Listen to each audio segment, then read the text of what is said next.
नमस्कार दोस्तों, sturdy time में आपका फिर से मैं बहुत बहुत स्वागत करता हूं। तो देखिए, ये जो मेरे पास एक न्यूज़ है, ये मुझे रंजित सर ने भेजी है। और ये जो पेपर है, ये पेपर है सच प्रतिनिधि हैं। और इस न्यूज़ में क्या बताया गया, हम उस पर थोड़ा डिस्कस कर लेते हैं। मैं पूरी न्यूज़ नहीं पढ़ूंगा, न्यूज़ में तो बस वही चीज़ें हैं जो बार बार हम पढ़ चुके हैं। यहाँ पर लिखा गया है कि फैसला, आप क्या क्या फैसला लिया है कि आरक्षित सीटों पर योग्य उम्मीदवार न मिलने पर अन्य पात्र अभ्यर्थियों से भरी जाएगी सीट। ये आरक्षित कौन सी, मैं आपको क्लियर कर दूँ, ये अतिथि शिक्षकों की बात की जा रही है। मतलब कि दोस्तों, अतिथि शिक्षक अगर नहीं मिलते हैं तो अगर अतिथि शिक्षक के पद जो 25% है, अगर वो रिक्त रह जाते हैं तो उन्हें यूआर में काम जोड़ दिया जाएगा और वहाँ पर योग्य उम्मीदवारों से उन्हें फिलअप कर दिया जाएगा। अब ये फैसला अभी नहीं लिया, ये अगर आप रूल बुक पढ़ोगे और उसमें आरक्षण में जाओगे तो वहाँ पर ये पहले से लिखा हुआ है, ये कोई नई बात नहीं है ना।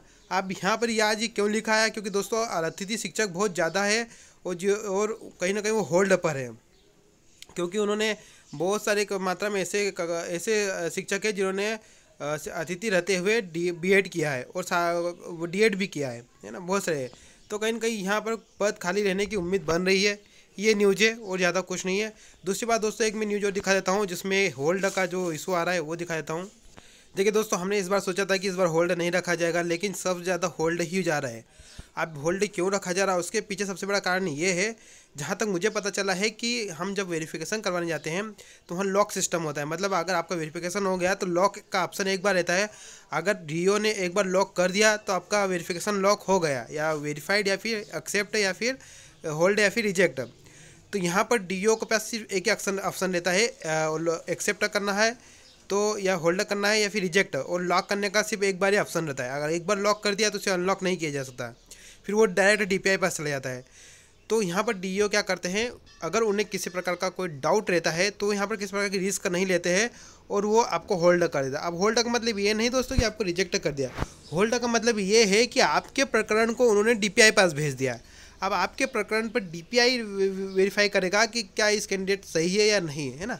तो होल्ड वाले को परेशान नहीं होना है। अगर आपको कहीं किसी गलतीवश अगर मिस अंडरस्टैंडिंग की वजह से अगर आप होल्ड चले गए हो तो आपको टेंशन नहीं है, आपको बस एक एप्लीकेशन दे आना है कि आपको होल्ड कर दिया गया है इन कारणों से, जबकि हम सही कैंडिडेट है। अगर आप सही हो, रियल हो, तो आपको एक्सेप्ट कर दिया जाएगा। दूसरा प्रश्न पूछा जा रहा था दोस्तों, ये कहाँ का है, ये छिंदवाड़ा का है। यहाँ पर 90 अभ्यर्थियों को बुलाया गया था, जिसमें से 5 को निरस्त कर दिया है और 16 को होल्ड कर दिया है। आप देख सकते हो कितने कैंडिडेट्सों को होल्ड किया है, और निरस्त भी बहुत ज़्यादा हो रहे हैं दोस्तों। तो ये एक बहुत ही मात्रा में वर्ग एक में सीटें खाली रह जाएगी, ये बात फिक्स है। क्योंकि देखिए ऑलरेडी 15,000 में से, मैंने जहाँ तक मुझे पता चला न्यूज़पेपर के माध्यम से, 15,000 भर्ती हो रहे, वेरिफिकेशन हो रहे हैं। उसमें सिर्फ 11-12 के समथिंग ही वेरीफाइड है, क्वालिफाइड है। तो आप समझ सकते हो उसमें भी बहुत सारे कैंडिडेट निरस्त होल्ड हो रहे हैं। तो ये वर्ग एक में सीटें खाली रह जाएगी, सिंपल सी बात है ना।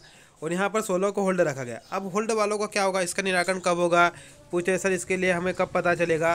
तो देखिए यार, इसके लिए सिंपल सी बात है, जब फाइनल मेरिट लिस्ट आएगी उससे पहले आपका निराकरण हो सकता है। क्योंकि फाइनल मेरिट लिस्ट में अगर आप सही है तो आपको एक्सेप्ट कर लिया जाएगा। तो यही उम्मीद है कि फाइनल मेरिट लिस्ट के पहले ही आपका निराकरण हो जाएगा और आपको पता चल जाएगा फाइनल मेरिट लिस्ट में आपके साथ क्या हुआ है ना।